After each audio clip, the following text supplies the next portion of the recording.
Welcome to Derm and Dumber, a podcast about all things dermatology, skincare, and whatever else catches our attention. We're a husband and wife. One of us is a dermatologist. And one is not. Oh, and by the way, this is a podcast, not a medical appointment. It is for entertainment and general informational purposes only, and should not be considered medical advice, diagnosis, or treatment. Hey, everybody. It's a new episode of Derm and Dumber. And you're listening to it. All right. It's a new week. What happened in today, or what happened in this week's skincare and dermatology related news? Lots of things, but I think first, maybe let's talk about some Botox developments. Yeah. Dermatologist's favorite. Yes. And, I should point out probably that Botox has become a lot like the word, Kleenex or whatever, right? There's actually multiple neurotoxins now that we use, but it's hard not to refer to all of them as Botox. But This actually does refer to Botox. Specifically that toxin. Specific brand Botox, yes. So AbbVie, that owns Botox, they have submitted for FDA approval of Botox for use in the masseters. Yes, which is the jaw muscles, basically. Yes. That's been being used for that purpose in that muscle for a long time now. Yes. I mean, we use all of these toxins off-label. They have some on-label FDA-approved indications. But then, yes, very often we're using them off-label to do other things. So they have been used for, quite a while for masseter injections. My understanding of this submission is that they are trying to go after the cosmetic improvement of like lower facial slimming by injecting the masseters. So not trying to say that they want this to be approved for like TMJ or bruxism, that sort of thing. But again, also being used for that. And this does put it a little closer to being FDA, an on-label use of it in this area. Right. Okay. So I thought that was interesting because we've talked about this before, I think. And, to remind people, Benjamin here struggles with keeping all of his stress apparently in his masseters. And so his jaw's always a mess. So we're currently trying to figure out what dosage will help him. Yeah. I've had recently several injections into my jaw to find the right amount. Still not there yet. Oh, and so the number of units they think per side or that they've submitted per side to be on label is 72 units per side. Okay. So we're up to like 45. Is that on each side of yours? Is that what we... No, I think we... Or did we cross... I think we crossed to... Well, whatever. We've been doing them 60, very... Yeah. Oh, that's right. We've been doing it very incrementally because, I am nervous that, Benjamin won't be able to, move his jaw because I don't have, a ton of experience in this area. But I am becoming more comfortable with it now that I've been your guinea pig. I've been, yeah, exactly. And done, we got some help to some people who... Very helpful dentist. Yeah, have been doing this more regularly. Right. Yeah. So, yeah, I thought that was interesting. So, yeah, now that people who... there's a bunch of people out there who go, oh, boy, I'd sure love to do some Botox in this problem area. But, well, the FDA hasn't cleared it yet. So I guess I better hold on. Yeah, I mean, that's... Now they can refer to the beautiful FDA website and find out what it is cleared for, what's been approved. I mean, that's not really... Nobody operates that way, I understand. No, but it makes you feel good to have, an on-label use of things. Right. So, right. Anyway, that was interesting. And, I also thought it was interesting for them to even go after this because, people do it anyway, but I was kind of wondering if they're trying to get more into this space. Who knows? Maybe they will try to go after a different, non-cosmetic indication, because I kind of feel like Botox, obviously plenty of people are getting toxin all the time. But I kind of feel like there is a little bit of a decrease in its use out there. Like I see kind of a trend, it seems like, of middle-aged women kind of like letting it go a little bit. Embracing their wrinkles? Well, embracing their wrinkles, but not totally, but, maybe doing Botox less or only treating certain areas of their face. So, yeah. And I think I've just seen this in my own practice and in myself, kind of like, I don't know if I'm going to it's a lot of work to chase all this stuff. Right. Okay. But I think we're even seeing it in, in actresses and, them being less committed to these frozen faces or whatever. Right. Strikingly, in that, what's that show, Friends and Neighbors? Is that what it's called? The guy with the stealing from his... Oh, yeah. In the Hamptons or whatever.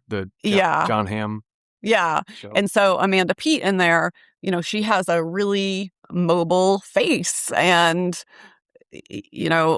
it's a little, initially, you're kind of like, oh. And I know there's other actresses who have said, we're not doing certain things to keep up with these trends. But, just allowing a little bit more movement and I think natural appearance. That's kind of cool. Something to be said for just aging gracefully. Yeah. Letting it, Now, personally, I don't want to have a forehead full of wrinkles. But, I think occasionally you do some talks so you don't get those fixed wrinkles.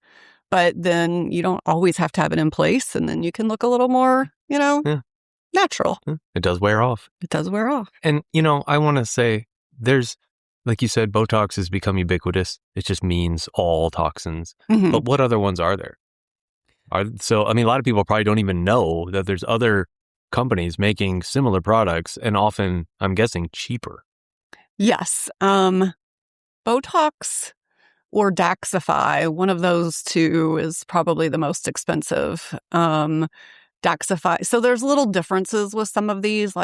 Daxify has... They're not universally interchangeable? Well, they are in that, it's botulinum toxin, but they will tweak the protein in some way. Or in the case of Daxify, I believe there are peptides in there. I don't use Daxify, so I don't know all the ins and outs of it. But in my office, I use Botox. I also use Jeuveau, a little bit different because it has a faster onset for people. In all the studies, all of these things are equivalent, but in any individual, someone may see some differences, right? Oh. But statistically, kind of the duration of, how long these guys all last is, really all the same. But Jeuveau is supposed to kick in a little bit easier or faster. There's also Xeomin, Dysport, which has also been around almost as long as Botox. That's probably the second one that came out. Then probably Xeomin. And then I'm probably forgetting one or two. No, that's fine. I just was wondering. Yeah, these names. And then there's actually one coming out, and I can't remember the name of it. But it is going to have a super fast onset, but it wears off really quick. So it's going to maybe be for people who have never had it before and they just want to see what it's like, or maybe they just want to have it for an event, an occasion that's coming up. Not have it. So it'll be interesting to see where that fits in. Right now, you typically don't see results from a toxin injection for how long? 7 to 10 days is kind of the usual. Like I said, with Jeuveau, it will sometimes kick in a little bit faster, or sometimes different areas of your face might kick in a little faster. Okay. All right. Well, that kind of sets them apart. There you go. So ask when you call your dermatologist. And by the way, should you go to your dermatologist for this? Yeah. Because there's a, quote, med spa, unquote, in every strip mall that offers this. Yeah. Service. To be honest, there are derms that do this. Obviously I do this. Cosmetic derms may do this to some degree, but it may actually be hard in your area to find a dermatologist that actually does it, because it will often be in a practice delegated to a nurse injector, right, or a mid-level of some sort. And that doesn't mean that they, as long as it's someone that's qualified and has a lot of experience, just need to know who's injecting you and be sure. I mean, there's always these freak cases you hear of where it'll be like something crazy happens because it was just some random who bought this off the internet and started up injecting people in her garage or something. And well, okay, so that's kind of an extreme. Yeah. But then there's also, I don't know if it passed here, but I think in some states, and I know they were trying to here, to allow dental hygienists to inject. I mean, I think it's kind of like, I'm not sure where the floor is of this. Yeah. I mean, people think, oh, it's just Botox, and they go and get it done, and it takes like 5 minutes, and they're like, oh, this is the easiest thing, Right. anyone could do this. But, there are complications and things that, can go wrong. And it's what you're really paying for is someone who can take care of those problems. Yeah, should they arise. Right. Yeah. So. All right. Yeah, good to know. Good information. Yeah. For those of you interested in exploring Botox for the first time. Yes. Do it. Do some calls. Get some information about what they use, what products, who does it, how long they've been doing it. Exactly. Good info. All right. Moving on? Yeah, moving on. I just thought I would share before I forget. We've talked about the new sunscreen filter, bemotrizinol, that was approved earlier this summer. You're so excited. I am.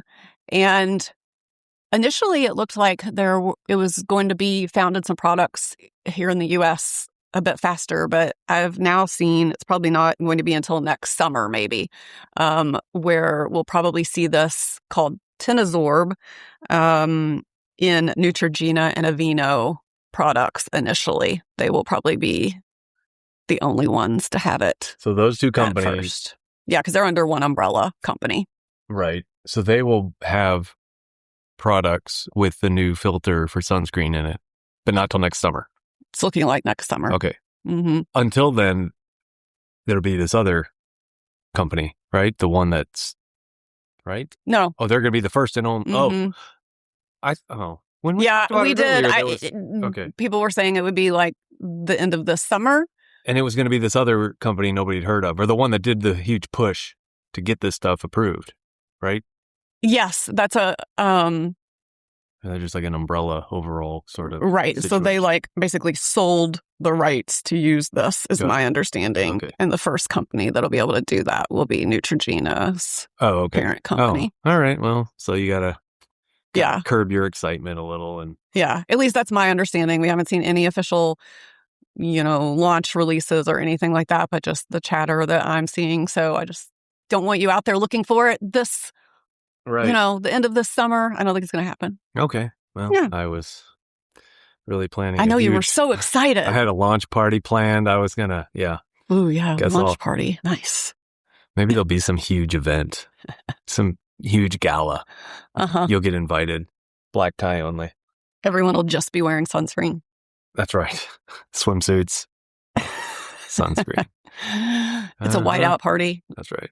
With zinc. Oh, but we won't be able to white out with this one because it's going to blend in. No, I know. It's going to be so smooth in our skin and just, And then, Neutrogena will add fantastic moisturizers. So we'll all just we'll just be glowing in our swimsuits. All right. So, because of how, one reason it's super important to protect yourself from the sun is obviously melanoma prevention. Oh, what a beautiful transition. Wow. That was so smoothly done. I know. And I thought, so I think you actually showed this article to me about melanoma in fish. Yes, I remember that. That was a couple weeks ago. Yeah. So is there more on this, or you're just wanting to bring it to light because it's kind of fascinating? Yeah, I just think it's kind of fascinating. So basically, scientists have determined that there is this lake that it's kind of partially in Vermont and in Quebec.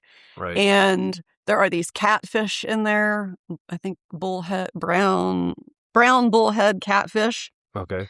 And I guess it's been noticed for a while that they have tons of like spots on their skin, which turns out, they've studied and determined to be melanomas. And so then they're looking at, scientists are looking into like, why do all these fish in this lake have all these melanomas? Right. And it turns out they have a contagious form of melanoma. Yeah.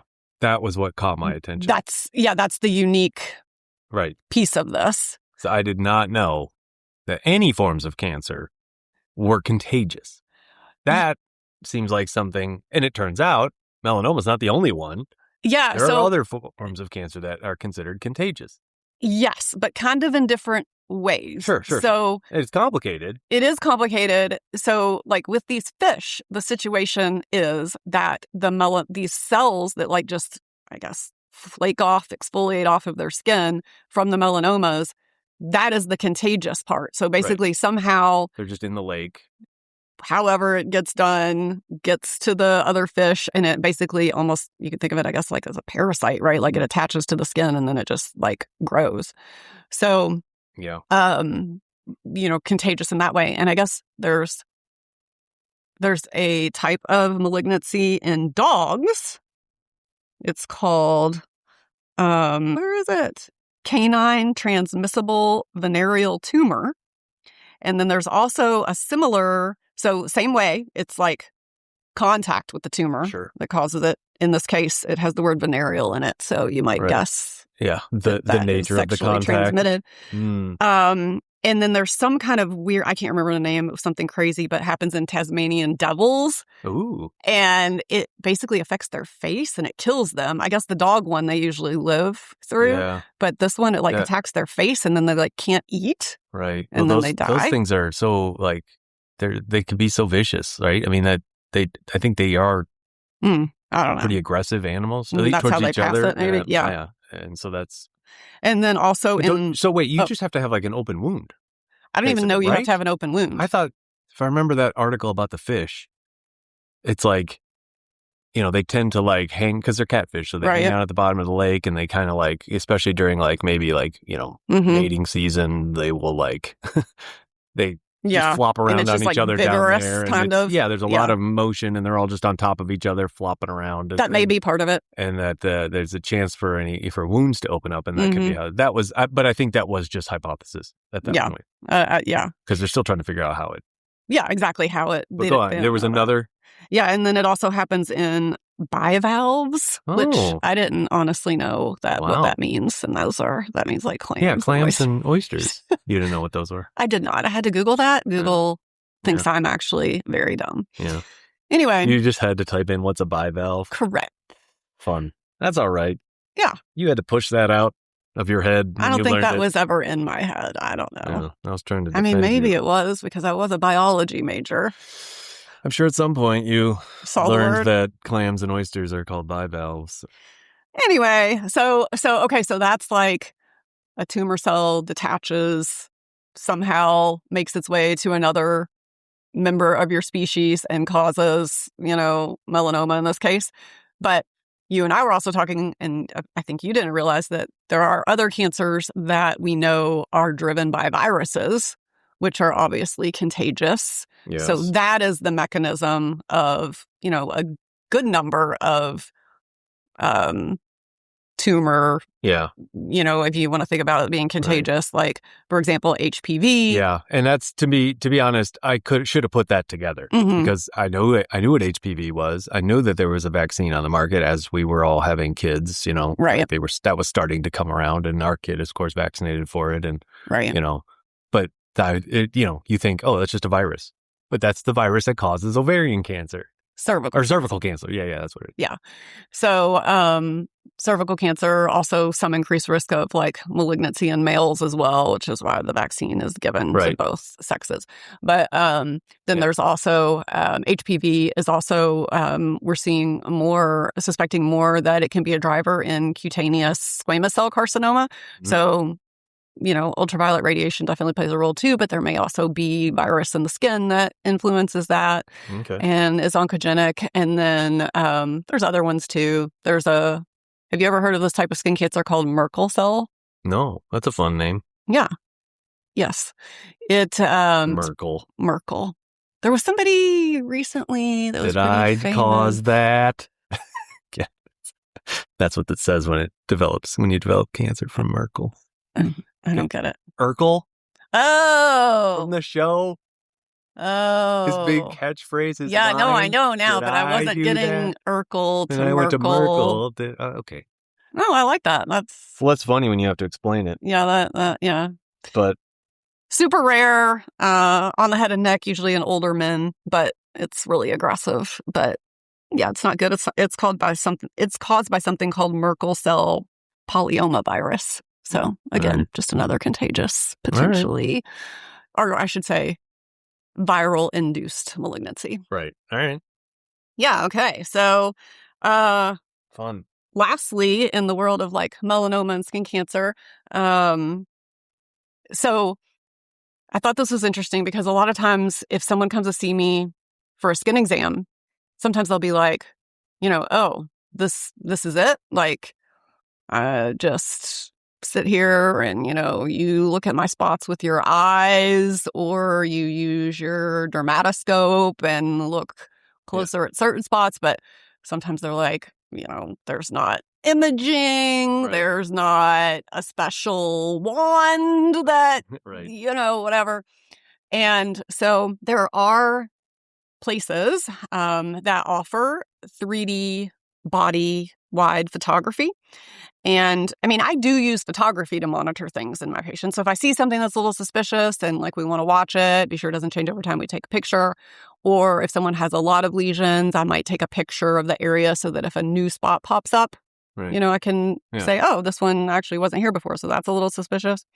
But anyway, there was this study where they did 3D body-wide photography, and they showed that it produced many more biopsies that came back benign, and actually lower melanoma detection. So, yeah. That's the opposite of what you would have thought. Exactly. And like at a tremendously high cost, because these machines they're only really found in like huge academic centers associated with medical schools or whatever, because they're, huge. But yeah, it was actually not supportive of the usefulness of this. So just a well-trained dermatologist's eye is superior to a fancy machine with a camera that... In this study, anyway. Yeah. Oh, boy. You guys are going to sing from the rooftops about this study. I suspect that there will be improvements, and, like I said, I definitely think there is a role of photography for helping us to monitor things, but, just purely relying on this device to tell us what to do. And I've experienced this myself. Like I've had patients referred to me, like some of the primary care doctors around us will refer people to get this full body photography imaging. Right. And I've had patients referred to me where they pointed out a suspicious lesion on this. And I look at it and it's like obviously something benign, like not even like a suspicious mole, like it's an angioma, for example. Oh. So the machine just needs to learn more. It just needs more AI programming. Yeah, that's it. Yeah. More AI. We're all still doomed. You're doomed. Yeah. Yeah. You'll all be out of a job soon enough. Yeah. Well, speaking of, I don't know, this isn't exactly AI, but you know how we talked about those glasses, the recording glasses, the meta glasses. The Facebook stalker pervert glasses. Yeah. They have all kinds of fun names. You should be part of their marketing team. Yeah. Anyway. No thanks. There is actually an app now that is supposed to alert you if someone around you is using the glasses. I don't know exactly how it works, but the app is actually called Anti-Zuck Smart Glasses Scanner. It's $3, and a couple days ago it was the number 3 paid app in the Apple Store. Okay. So people really are concerned. I don't know its effectiveness. Yeah. But pretty loud signal to the world that this is not wanted. Yeah, no kidding. Or at least you want to be aware of it. Well, and those glasses are like what? They say Ray-Ban on them, so at first glance you're like, oh, they just got some Ray-Bans, because they're not the worst looking glasses in the world. But then if you pay a little closer attention, you can see it has like that thicker part where the camera's embedded and the battery. So yeah, I mean, you can also just look. I mean, well, I guess the app notifies you that somebody around it is recording. I'm guessing it picks up on Bluetooth signals that are probably, yeah. But then you've got to have your phone available to be seen. I mean, I guess it's more just to like be aware, like, if you're in a big city or something and, obviously if you're sitting in a waiting room of a doctor's office and there's like 4 people, it's like obviously the person with the glasses on his face is going to be. But like maybe you just realize like, hey, I shouldn't do anything extra dumb right now. Right. Like if you're. if you're wearing them? No, like if you're just like, I don't know, if you're like a teenager and you're I see. like, I'm out with my friends. And it looks like there's 2 people around recording. 2 people, maybe we shouldn't go egging this house. I mean, no, that's like showing my age. Right. Well, because it's 1950s and we've just stolen our dad's Chevy. And like along those lines of creating content and filming people against their will. There are some colleges now, including ASU, that has a content creation degree now. Okay. That's nuts. I thought you would have a lot to say about this. Well. Or you're just disturbed. Yeah, I don't know what to think about this. This is the first time hearing of it. But it doesn't surprise me. Colleges, of course, have all kinds of wacky, or at least what in my mind seem like wacky degrees you can, major in. But this really isn't too shocking. Not that long ago, I probably would have been like, oh my God, that's the stupidest thing I've ever heard of. But since you got moderately successful or big on social media, Instagram and TikTok specifically, like now I'm like, well, I guess that makes sense. There's a lot of people out there creating content and making money for themselves, but also companies want that. Because you could get a job in it, which is just basically the new, like, advertising. Yeah. It's advertising. Yeah. And so, because that's where our eyes are. Everybody's eyes are on their phones and on the apps. So, before you would get into like media relations / advertising / communications, like all these, these were the majors in our day. And you because you wanted to help create commercials or, you could get into film and film study or, whatever. And that's it. So it's just, but they have to call it content creation because that's what the generation that's in college now calls it. I thought the same. Like, and I remember not long ago there was like a survey of like young kids. Was it Gen Y or whatever? They were like, when they would ask them, what do you want to be when you grow up? Like a huge percentage of them chose, or was it? Is there a Gen Y? Is it Gen Z? I don't know. Do you mean no millennials? Were Y. No, because then it must have been after that. There's no Y. Gen Alpha. It's one of these generations. I don't know. I can't keep them up. Everybody, we attach these labels. Anyways, and an overwhelming percentage of them said yes, they want to be. It was Gen Alpha. Yeah, and their word may have been YouTubers, right, which is just the same thing. Content creators. Okay, right. That's all I was trying to say. Old man tries to figure things out. That's the headline here. So not surprising.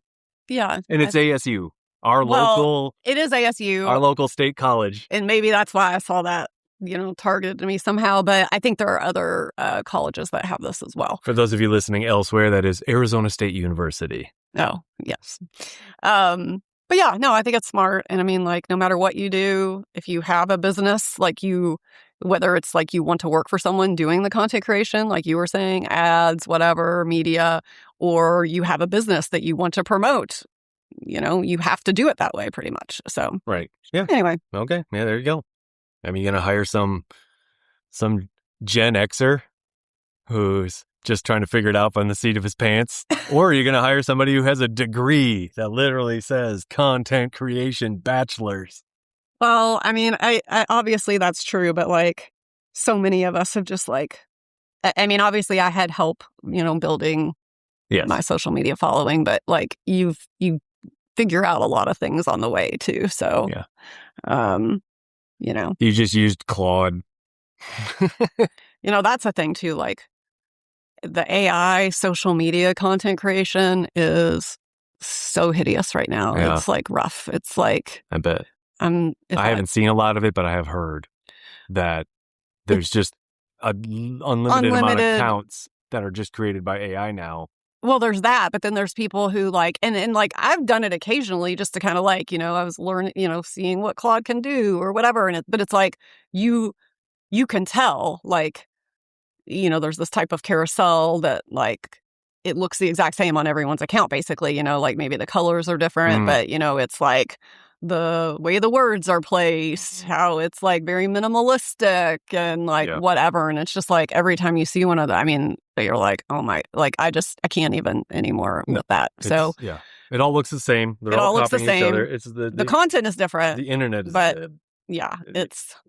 so now there's like I think a swing in the other way on at least Instagram, which is where I spend most of my time, where, if you just sit and talk to your audience, it's doing a lot better than like these crappy, ridiculous Claude carousels. All right, okay. But anyway. Carousel is not a video. Right. A carousel is something that you like swipe.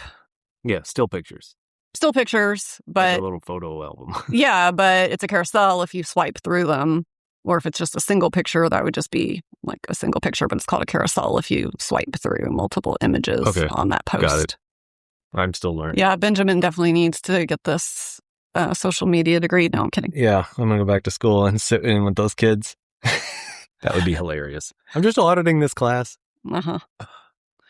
That would be its own TV show. Get out of here, boomer. I'm not a boomer. Yeah. All right. Well, that's like a lot of headlines we covered. Yeah, it is. Anything else you want to hit before we move on to questions, or should we just maybe we should just questions? Go to questions? All right. Cool. Yeah, that was moving fast and furiously today. All right. Let's look at these questions and pick some good ones. Right. Okay. First question is from a direct message. Wanted to know, very curious on your opinion, having had melanoma removed, do you take any supplements, or are there any supplements that you avoid? This is from a fellow survivor and who is currently terrified of a reoccurrence. And that's understandable. And wants to know if there's anything else she could be doing besides just being vigilant. Yeah, I mean, I think specifically related to, having melanoma. So there are... there's more literature coming out about just having adequate vitamin D levels and how important that is, just to overall general health. But as someone who has melanoma who's really strictly protecting themselves from the sun, I would suspect it is very likely that you might be vitamin D deficient. And even if you're not, again, kind of keeping it in higher range of levels. So personally, I take a vitamin D supplement because I'm strictly protecting. And I do occasionally get my level checked to be sure it's where I want it to be. I also take a polypodium supplement. So that is it's derived from a fern. It's basically just a really powerful antioxidant. I think we might have talked about this at some point. But I certainly don't remember that word if we had. Maybe I dreamed it up. But this is available in multiple supplements that you can easily get. But it basically lowers it makes the skin more resistant against erythema induced from the sun. So in studies using this particular supplement, if someone is taking it, you would shine, UV light on their skin before they're taking it and after they're taking it. And the amount of redness they would get in the same amount of time would be less when they're taking the polypodium supplement. You know what? Okay. I think we maybe did address that. That sounds familiar now that you're describing it more. Okay. Yeah. But anyway. All right. So, kind of related to melanoma, I take those two things. I do take some other supplements, but not really necessarily related to, melanoma, but just kind of general health things. One thing that I would caution about would be this whole peptide craze for yourself. We've also talked about the fact that some of those could potentially increase some of the ways that tumor cells grow. Right. And I would be hesitant to be on those. I shared that, when I had my melanoma, I was actually taking a GHKCU supplement. Right. Again, probably doesn't mean anything. Right. But considering your tanning history with tanning beds, you were probably getting it anyway. Yeah. But we just, we don't know. So, I would say that's sort of the general. Now, I would say that, there is a peptide that we're all aware of right now, the GLPs, and that is technically a peptide. I do not have worry about that. There's no evidence in studies that, that would be a problem in someone with melanoma. There are thyroid malignancies that have been associated with that, especially in people who have like family, like genetic driven tendency for certain malignancies. But I actually do microdose the GLP-1, as I think there are a lot of actual useful health benefits from that. Which, we could do a whole episode on GLPs. Which we definitely could. But, at least the GLP-1, varieties. So I just wanted to point out that would be separate. I'm talking about all these other random peptides that are flooding the market. And oh my God, do not, I can't imagine that someone who's a melanoma survivor would think about doing this, but melanotan, that is a peptide that I know we've talked about at some point, that accelerates tanning has been associated with more moles and potentially melanoma. Right. So, don't be thinking that's good. Mm-hmm. Yeah. Yeah. The word peptide has a lot of buzz right now, and it's not all good. So. Yeah. All right. Yeah. So hopefully that answers the question. Okay. Yeah. All right. Question number 2. This one is easy enough. And this just happens to all of us, I think. My hands look old. What do I do? I mean, it's just a product of aging. Yeah. Right? I mean, everybody's...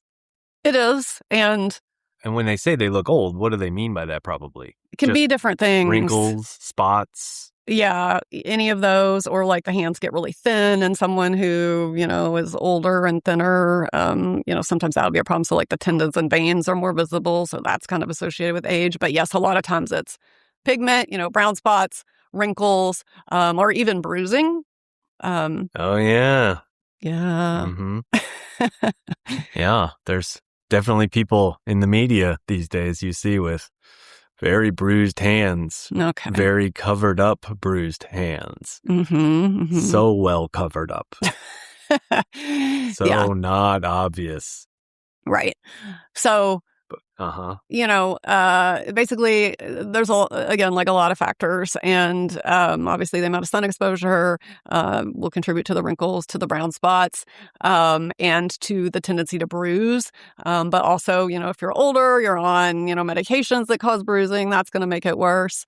Or like I said, you just happen to have very thin hands. All right. Well, whatever. The question was, what do I do about it? Okay, sorry, I got on this. Yeah, no. I kind of asked what it all means. What does that mean? But so there's one, I would say, what of those things is bothering you, because it's all going to be differently addressed, basically. Sure. So, if it's volume by brown spots, you're going to go in and get this done. Yeah, maybe you wrinkles. Freeze the brown spots. Maybe you do chemical peel, you do laser. If it's like just crepey and thin, maybe that's also laser or microneedling. And, if it's volume loss, you're seeing all your tendons and veins, right, that would usually be an injectable, like a filler in there. Really? Hand filler. All right, I guess. That makes sense. Yeah. Yeah. Okay. Yeah. Mm-hmm. Mm-hmm. Do you suffer from old hands? Clearly, yes. Okay, I've had my hands lasered many times to take, to help with the crepiness and also to help with any pigment. So I don't really have that problem, but they are very thin. Like, you can see a lot of hideous veins here. Yeah, yours are coming in a little, but like you still have a lot of meat and fat between the things. These look like skeleton hands, let's be honest. Yeah. But I've never really cared. I say this a lot to patients too, like, it's so interesting what bothers people. Like, right, Yes. Hands are definitely something where people are like, oh my gosh, that ages you so much. And I think, yes, if you're bruised up and you have a bunch of brown, I don't know, to me, like thin hands don't really bother me that much, but they do bother a lot of people. Sure. I have the things that bother me. Mm-hmm. Hands, I'd rather put that money somewhere else. Got it. Yeah. There you but go. Well, plenty of options. Yeah. In this person's case, the hands are looking old and it's stressing them out. But there you go. You have options, right? Go to your dermatologist. Yeah. Oh, and wear your hand gloves in the car if you're bothered by some of these things. That's true. Keep the sun off of them. Hands on the steering wheel is just basically baking in the sun. Correct. So. Yeah. Yeah. When are those fully automated cars going to arrive so we can just sit on our hands and protect them? You're just like in a pod. There's no like. Yeah. We don't have to put our hands on the steering wheel anymore. All right. Okay. Let's do one more question. Okay. And this is from someone who is wondering if the cost of their products, which seems high to them, is worth it. Should they be using the more expensive products? And I guess that's just like, are you getting more for your money when you buy the higher priced items? Or is it like almost everything else where you might be paying for the name and the advertising and the clout that comes with having that bottle on your shelf? So there you go. And in this case, it was a retinol a bottle. And they were wondering if... Okay. Like a specific retinol? Yeah, I guess. Let's see. I mean, just retinol could be a million things. Right. So this picture was included. Okay. Let me see. The Skin Medica retinol complex. Okay. Yeah. 0.5. All right. So first, to answer your what you said, wondering about like, are expensive products always better, I guess, is your question. And you're exactly right. I mean, like, it depends. Sometimes you are just paying for the name, the marketing, the hype around it. But there are instances where bigger companies, bigger R&D, more unique products, they actually do have better evidence that their particular product works for whatever they say that it's going to do. So I do sometimes think that it does make sense to get a more expensive product, but it kind of depends a little bit. Like, for example, if vitamin C is an ingredient that's in a lot of products and it's very hard to formulate with, there's a bunch of different forms of it, some of them more stable than the other.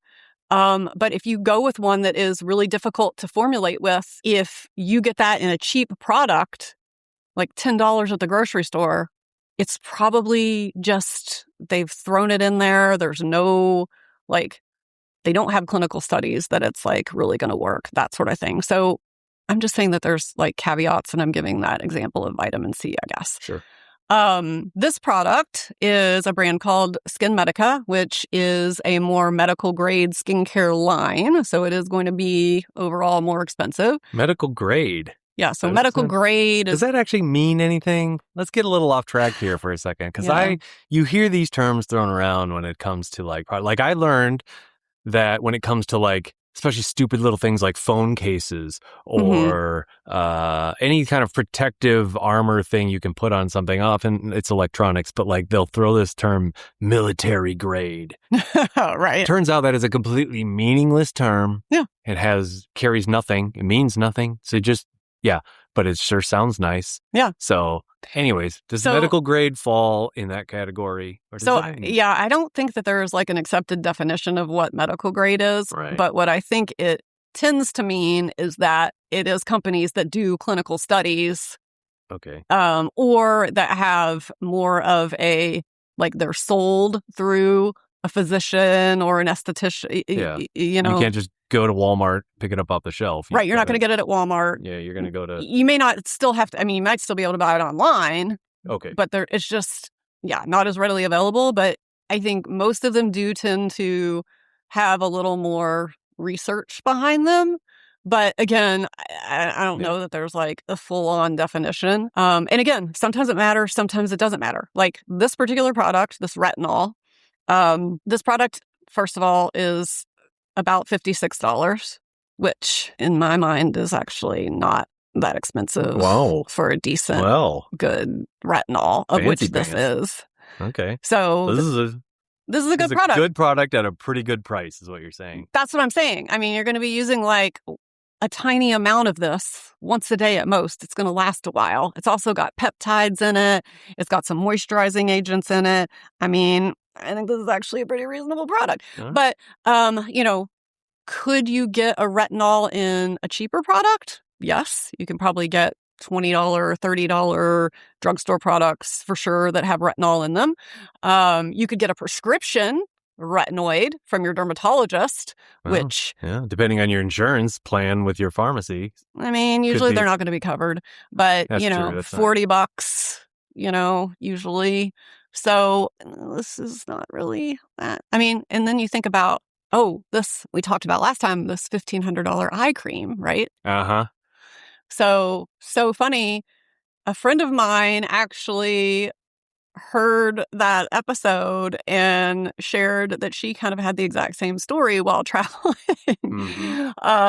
through the same place. Right. And with the same $1,500 eye cream. Now that is an expensive not worth it. Yeah. Nobody's entertaining that's worth it. Yeah. That falls under the category of move on. No. But apparently this airport is really pushing this product. Yeah. Wow. Well, there you go. Be careful going through Mexican duty-free shops. Yes. Yes. And use a retinol. Retinols are great. So this is... Use whichever one you can afford. Yeah, but this is a great one. You get your peptides, you get some moisturizer. This is a good product at, I think, a reasonable price point. All right. There you go. Sometimes it is worth it to answer the question. Sometimes it's not. Yeah. You and your budget have to decide. Mm-hmm. All right. Anything else? Should we end it there? Yeah. End it. Let's end it. All right. Thanks for listening. See you next time. Thanks for listening. We promise to get better at this. Whether we actually do depends largely on your willingness to like, subscribe, leave a review, and share this podcast with your coolest friends. Just kidding. We will take anyone.